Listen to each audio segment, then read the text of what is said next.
ഇപ്പോൾ ചേരുന്ന കൺവീനർ സ്ഥാനത്ത് മാറ്റിയിട്ടുണ്ട്. ടി.പി. രാമകൃഷ്ണനാണ് പുതിയ കൺവീനർ. ഗണേശൻ നൽകി ആർജി എങ്ങനെ കാണുന്നത് തീരുമാനത്തെ? ടി.പി. രാമകൃഷ്ണൻ നമുക്കെല്ലാം അറിയുന്ന ആളാണ്. അദ്ദേഹം LDF കൺവീനറായ നല്ല രീതിയിൽ പ്രവർത്തിക്കുന്ന പ്രതീക്ഷിക്കുന്നത്. പി ജയരാജന് പരിമിതികൾ ഉണ്ടായിരുന്നു എന്നാണ് പാർട്ടി സെക്രട്ടറി പറഞ്ഞിരിക്കുന്നത്. അങ്ങനെ തോന്നിയിട്ടുണ്ടോ ആർജെഡിക്ക്? അങ്ങനെ പാർട്ടി പറഞ്ഞിട്ട് ഞാൻ കേട്ടിട്ടില്ല. ഗോവിന്ദമാഷ് അങ്ങനെയാണ് വാർത്താ സമ്മേളനത്തിൽ പറഞ്ഞിരിക്കുന്നത്. കേട്ടിട്ടില്ല.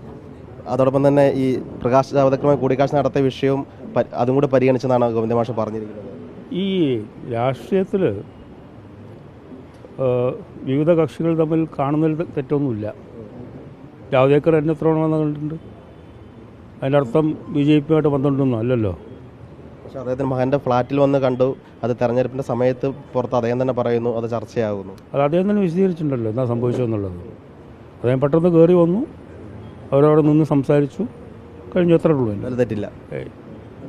അതോടൊപ്പം തന്നെ മുകേഷ് രാജിവെക്കേണ്ട ആവശ്യമില്ലെന്നാണ് CPM തീരുമാനിച്ചിരിക്കുന്നത്. അതിനെങ്ങനെയാണ് കാണുന്നത്? അവർക്കെതിരെ കേസ് അത് നിയമത്തിൻ്റെ വഴിക്ക് നടക്കട്ടെ. കേസെടുത്തിട്ടുണ്ടെങ്കിൽ അതെങ്ങനെ പോകുന്നു നോക്കാം, അതിനനുസരിച്ച് തീരുമാനമെടുക്കാം. രാജിവെക്കേണ്ട ആവശ്യമില്ല. ഒരു മാറി നിന്നുള്ളൊരു അന്വേഷണം നല്ലത്. കാരണം അധികാരത്തിലിരുന്നു കൊണ്ട് അന്വേഷണം നേരിടുന്നത് ശരിയാണോ?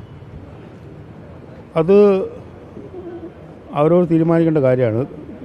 ഇങ്ങനെ അലിഗേഷൻ വന്ന് കേസ് രജിസ്റ്റർ ചെയ്തിട്ടുണ്ടെന്നുണ്ടെങ്കിൽ മോറലി അദ്ദേഹം രാജിവെക്കേണ്ടതാണ്.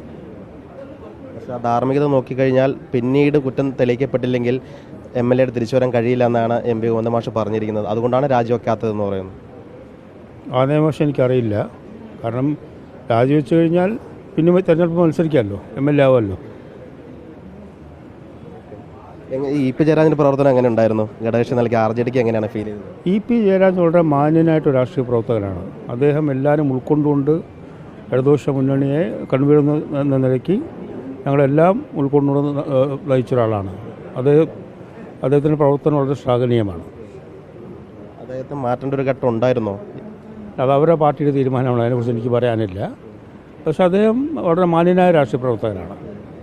പക്ഷേ അദ്ദേഹം വീട്ടിലേക്ക് ഇന്ന് മടങ്ങിയെത്തി. സംസ്ഥാന സമിതിയിലൊന്നും പങ്കെടുത്ത് നീരസം പ്രകടിപ്പിച്ചുകൊണ്ടാണ് മടങ്ങി വന്നിരിക്കുന്നത്. പാർട്ടിയിൽ നിന്നൊരു വെട്ടിനിരത്തലാണ് ഉണ്ടായെന്നൊരു ഫീലിംഗ് ഉണ്ടോ? അങ്ങനെ ഞാൻ പറയാം, അവരുടെ പാർട്ടിയുടെ കാര്യം എനിക്കെങ്ങനെ പറയാൻ സാധിക്കുക? ശ്ലാഘനീയമായ രീതിയിൽ പ്രവർത്തിച്ചെന്ന് പറയുന്നു. ഇപ്പോൾ പാർട്ടി അത് മനസ്സിലാക്കിയില്ല എന്നാണ്. ഈ വ്യക്തിപരമായിട്ട് നല്ല ബന്ധമുള്ള ആളാണ്. ടി.പി. രാമകൃഷ്ണനായിട്ടും നല്ല ബന്ധമുള്ള ആളാണ്. അപ്പം ഓരോ കാലഘട്ടത്തിൽ മാറ്റം വരുമല്ലോ. ഒരു പുതിയ ആൾ വന്നു, അങ്ങനെ കണ്ടാൽ മതി.